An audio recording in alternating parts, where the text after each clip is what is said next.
So the secret question for you, Curt, is what's the secret to handling it challenges of starting a business from scratch?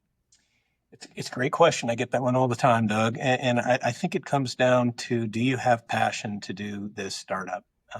Is this something you just saw scrolling through Facebook and it just became kind of a shiny object to you?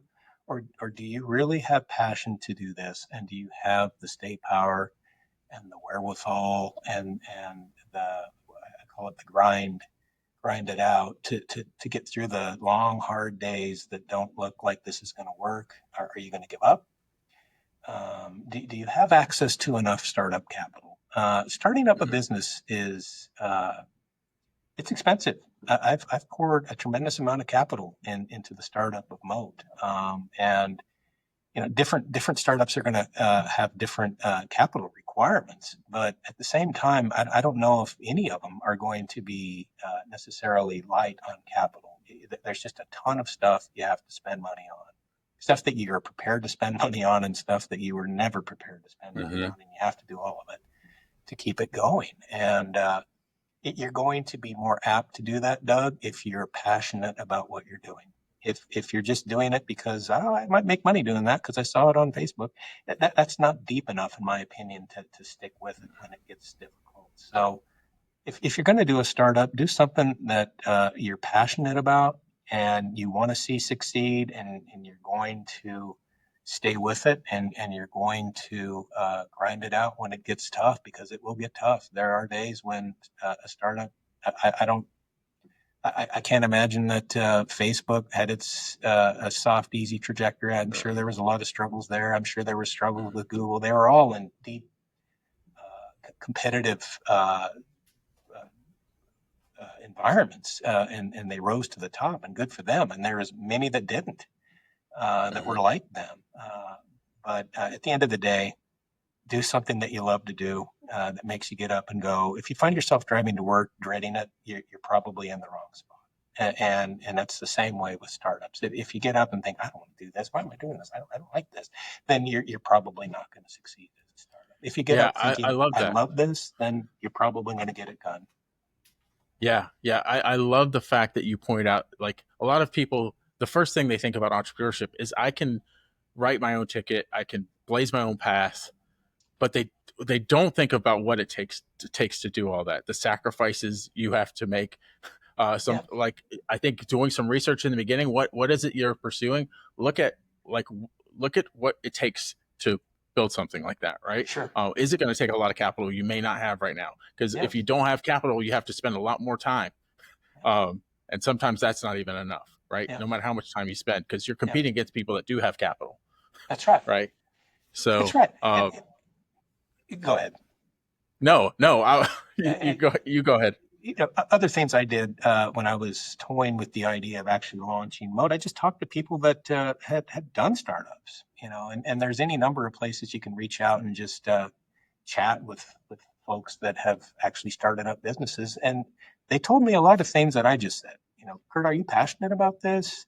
Do you have enough capital to do this? Do you understand how complicated it's going to be to launch a 50 state business, with all of the legal implications that you've got, recording legal documents in thousands of counties across 50 states? Do you understand the magnitude of how complex that is, and how much legal dollars you're going to spend getting that ready to launch, and then launching it? And then you got to educate a market that is generally unfamiliar with what you're even protecting them from.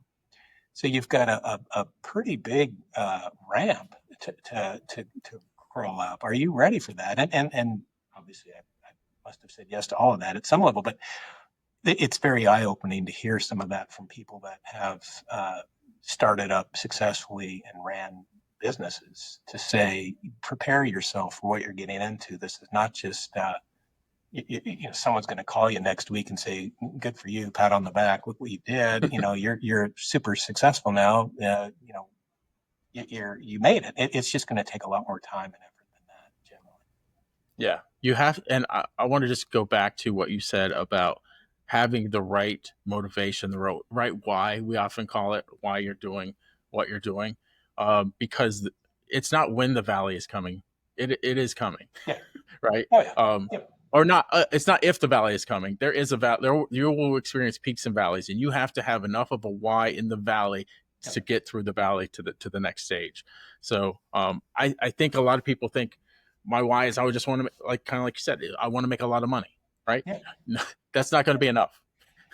Well, I think anybody, someone could say, I could have invented scooters. They're all over downtown. Every downtown I'm in now, there's scooters everywhere. And, well, I could have done that. And, well, you probably, anyone could have done it. But, do you have any idea how complicated that would have been to build out the infrastructure and, build, thousands and thousands of scooters and computerize them and, pay on the scooter handlebars and all that stuff? It's probably not that easy. All these things that you see that are successful, I imagine there's, for every one success story, there's probably 100 swing and misses. And if money is your motivation, I think it's risky that you keep taking more steps. I believe there needs to be more to it than that. Yeah, But I'm glad. I'm glad one of the first entrepreneurs. I grew up in Florida, in Fort Myers, Florida area, and Thomas Edison had a winter home there, and he was one of the first entrepreneurs as a young person that I actually read about and learned about, and the amount of times that he failed in order yeah, to succeed. yeah, yeah, That really, I'm glad that stuck with me because I knew for like early on that there were going to be many times that I was probably it wasn't going to hit, right? But I had to keep persevering until yep, it does. yep. That's exactly right. It's a lot like sales, and I'm not a good salesperson, but you talk to people that are in sales, it may be different now in the internet phase, but back in the day, literally pick up a phone and call 100 numbers trying to get one person to keep talking to you. Mm-hmm. And, if you think about 99 rejections to get one person to maybe have a conversation and maybe become a sale, that's a rough day at the office. No matter how you gauge days at the office, that's just that to me. That's just a little bit.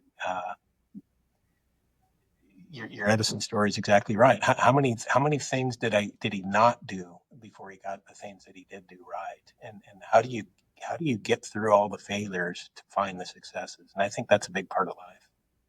Yeah, you have to. That's part of the entrepreneur mentality. I think. Not every entrepreneur, like a lot of entrepreneurs, can maybe come from money or they have capital, maybe to put into a thing, which helps ease it a little bit. But there will be many that haven't may ever made a sales call. Thanks for checking out the Profitable Christian Business Podcast. Remember to like, subscribe, and share.